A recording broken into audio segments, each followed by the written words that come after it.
Well, I'm glad to be able to be here today.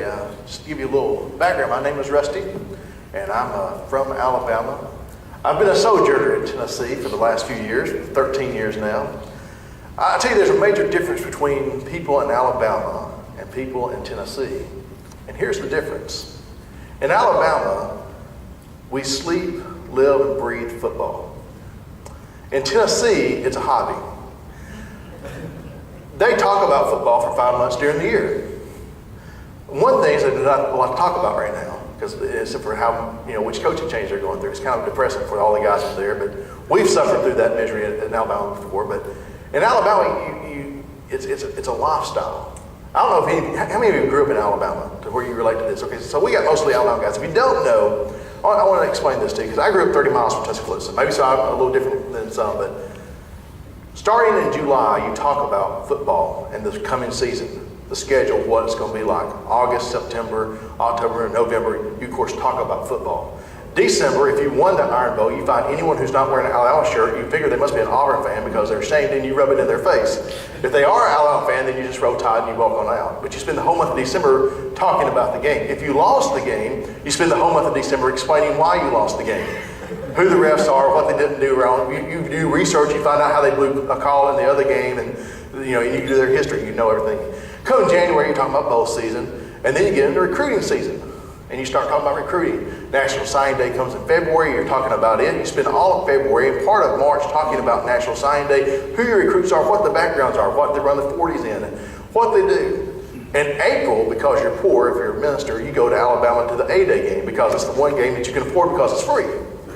And you watch the A-Day game and you're excited because you're just there and you're soaking in all the atmosphere, and you're excited because you watch a spring practice game and you talk about how your team is going to be great because they won.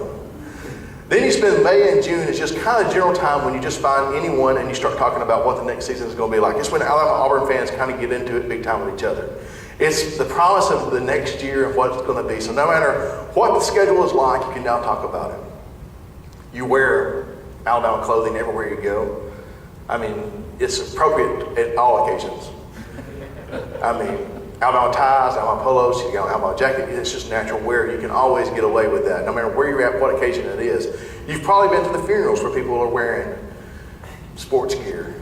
You've probably even seen the casket where it's got the Alabama A in the casket. You've seen these things. It's a lifestyle. It's who you are. It's just part of you, and it's bred inside of you. I don't know about from Auburn, because I'm not an Auburn fan, because I was raised by the grace of God. And so I don't know what it's like being an Auburn fan. Maybe it's the same way for you, but in an Alabama world, it was a lifestyle. You talked about it. You slept, ate, breathed. You were told stories about it. You had children's books about Alabama football. You had A's for Alabama, and it walked through the history, and you learned about all the Alabama players who started names as it went through alphabetical order, all the way down the line. It was constantly taught to you. When I go down to Tuscaloosa, it's an experience. I don't go watch a football game, I have an experience. My wife does not like the experiences that I have there, so she refuses to go to me anymore. That probably happened because I went down there and I saw Big Al, and I had an opportunity to take my picture, and so I dropped the food we had just bought, ran over and gave Big Al a hug. This was while I was 27 years old, yes it was. And I got my picture there. People would come in my office and say, Rusty, we noticed something in your office. I said, what is it? They said, well, you have pictures of Paul Bear Bryant, you have pictures of Gene Stallings, you have pictures of this and that. You have a picture of you and Big Al, there's no picture of you and your wife. I said, well, I want to correct that. So next year we got a picture with Dana and Big Al. So you live there too. It's all good stuff now. I actually put other pictures of us in the office, but it is a lifestyle. Now here's let's go with this here. Today they asked me to talk about ministry as a lifestyle. If you're a football fan, it's a lifestyle if you're an Alabama fan anyway. It's in you. It's bred in you from the day you start, and it never turns off. You eat, sleep, breathe football all the time. And when you choose to be a minister, it becomes a lifestyle. You don't turn the switch on and off. It's what you eat. It's what you breathe. It's what you sleep. You're going to begin doing odd things when you become a minister. Maybe you've already started this transformation, I don't know, but if not, you're going to, because here's what's going to happen. Christmas is coming up. Your Christmas list changes. I always thought my dad was a weird person. Well, I realize he was just a minister now. My dad would want books for Christmas. Who wants books for Christmas? And they were exciting topics of books too. Syrian history. What in the world? But now, my mother-in-law asks me all the time, Rusty, are you sure there's not something besides the book that you would like for Christmas? I mean, I can buy you books, but it's been on your wish list. That's all your wish list is books, 15 years. Isn't there something that you would rather have? I was like, I want a Kindle, so I can read the books on it. So I got a Kindle, and now the list is still full of books. It's just a sad thing. You don't watch TV the same. Other people watch TV and they think about news and think about this. You're thinking about how are you going to use that in a lesson? I'm constantly telling Dan, hey, don't erase that show. I need to record that. There's a clip in that. All right, you see something, you start thinking and processing everything differently. Your conversations are different. Every Eat with Preachers is kind of a weird conversation. Because what do you talk about? Ministry. You're talking about Bible lessons, illustrations, things that are going on. You talk about the news, and then they tell you how they use their illustrations. You're writing down notes. You're thinking about it too. It becomes who you are, and it's a great thing.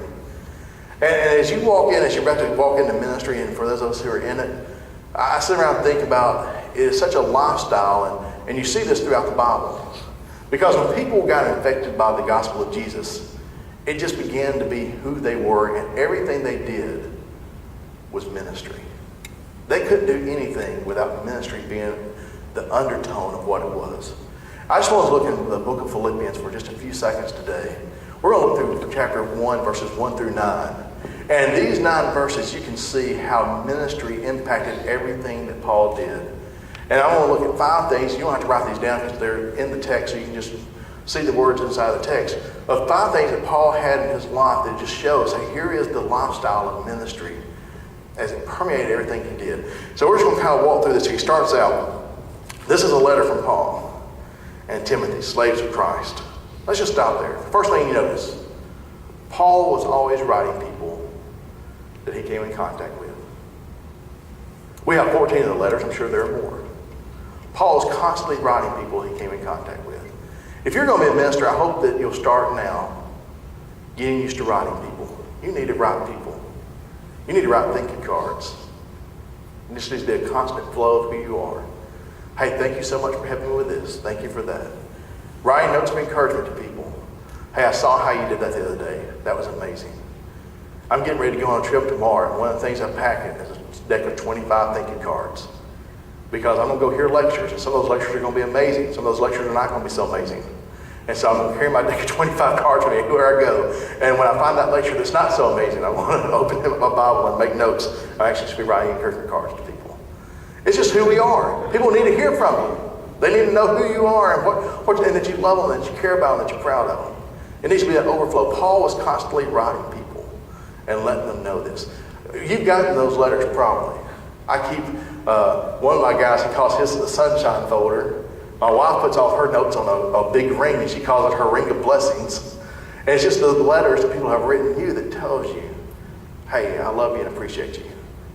And you need to be writing those to people so they know that. And Paul was constantly writing people. So he starts out, hey, I'm writing you. He's always doing this.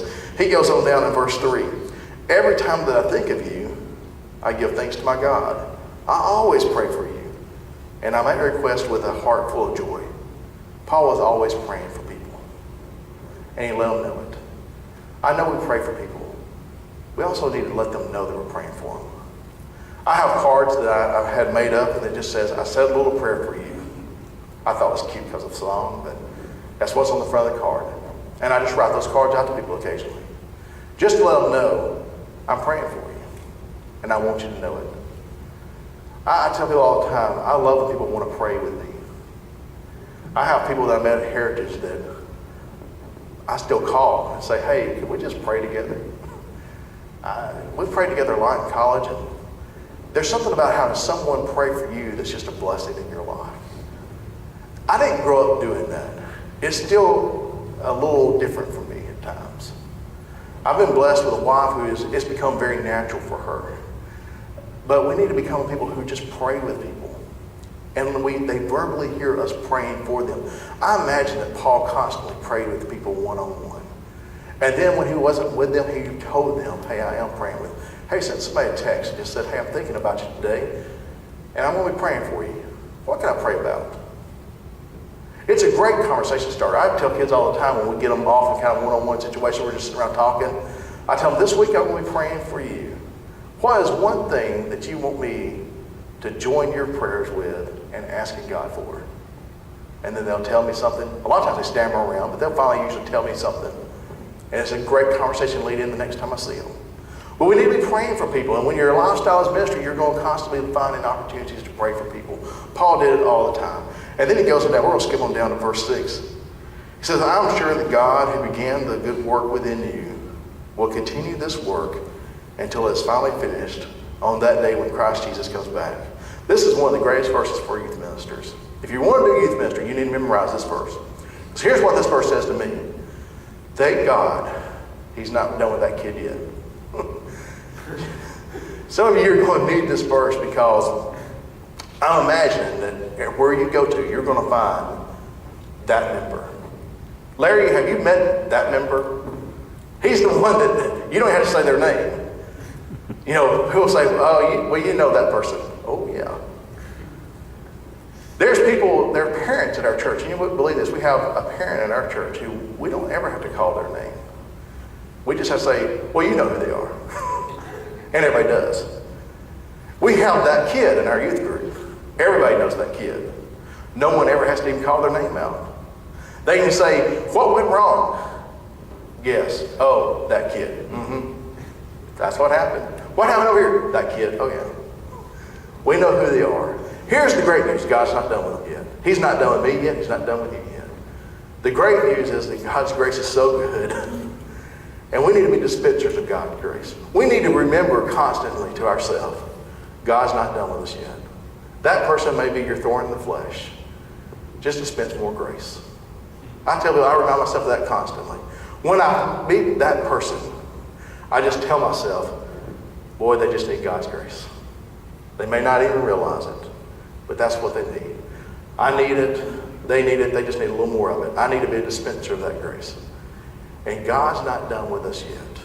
And when you meet that person, God's not done with them yet. There's still hope.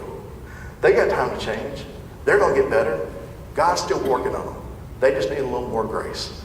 And then he carries on down. As we walk on through, I forget what verse I'm in.